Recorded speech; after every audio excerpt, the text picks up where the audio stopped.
So I'm taking the lace off my mother's wedding dress for flowers, and this is a pin. There is a 38-year-old pin in my mother's wedding dress. Guess how I found it? I'm bleeding. It's Wednesday, which means that it's Wedding Wednesday. I'm Michelle, and this is Mark. And we're getting married, so most Wednesdays I'm posting a video about planning our wedding so that you can learn from our mistakes. Our wedding is 11 days away, and today we're talking about decorations. Specifically, DIY decorations, because at 11 days until the wedding, that's all I'm doing, all day, every day. Thank goodness I'm only employed part-time. Lots of weddings are DIY nowadays. People think it's cute, people think it's trendy, it gives your wedding a lot of character. Isn't that sweet? For most of us, it's absolutely necessary that large portions of our wedding be DIY, because we don't have any money. No money. Ugh. So it's very possible that you may end up having to DIY part of your wedding. You may also choose to DIY part of your wedding. Good for you! That's a nice luxury. Enjoy that. Savor it. You deserve it. So in the spirit of sharing my experience and doing this video nice and quick so I can get back to table arrangements, I'll just walk you through my DIY real quick. Mark and I have really bad allergies. Him especially. Whenever we have fresh flowers in the house, we sneeze. So while I've always wanted beautiful flowers surrounding me for my wedding day, the concept made me a little worried. Now, there's plenty of alternatives to flowers out there. Two of my friends just got married and had beautiful ostrich feather centerpieces for their tables. We decided to go the paper flower route. Now, I'm crafty. If you're not crafty, making all the flowers for your wedding is probably not the way to go. But I did. Of course, making paper flowers poses the challenge of where do you get all the supplies? Here's where I had my epiphany. You can be as careful as you want not to put your address on any wedding website that you register on. But the second you order something from a website with wedding in the title, guess what starts showing up at your door unsolicited? Boom! And they don't have your wedding date. They don't know when you're no longer going to need to read about hot new trends in bridal couture. This is going to be happening for the rest of your life.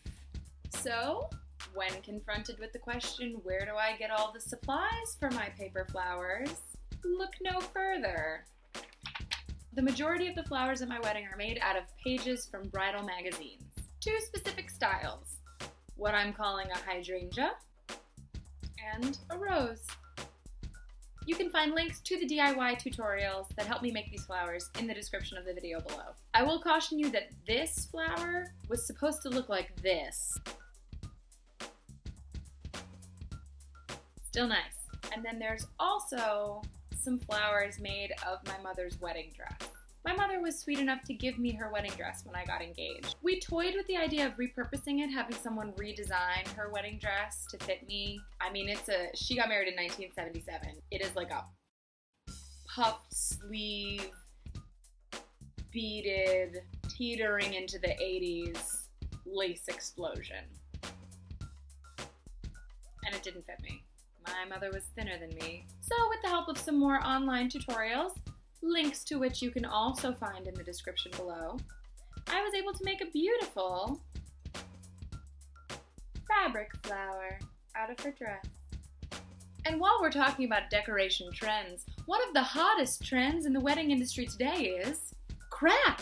For example, this piece of crap. It's a pitcher, I guess. It's kind of small.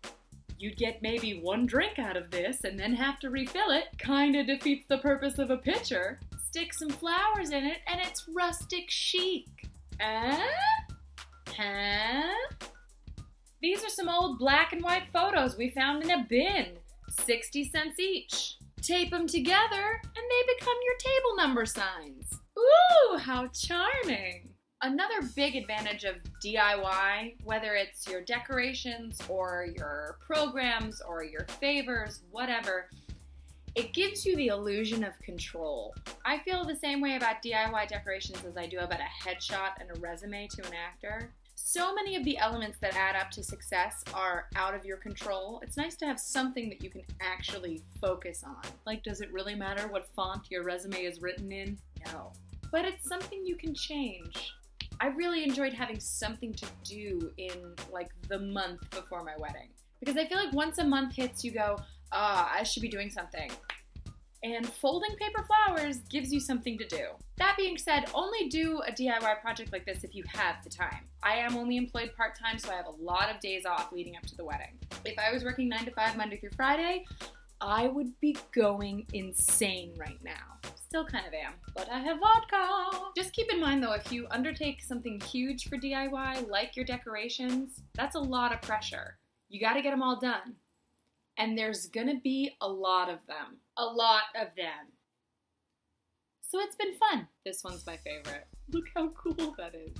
Another upshot of using crap as part of your centerpieces is if someone goes home with this. All right, it was $1. Ugh, I have to fold more flowers now because I'm also making the bouquets. What's your wedding DIY story? Tell me in the comments. And if there's any subject you want to see me discuss here on Wedding Wednesdays, tweet at Michelle McNally, #Wedding Wednesdays.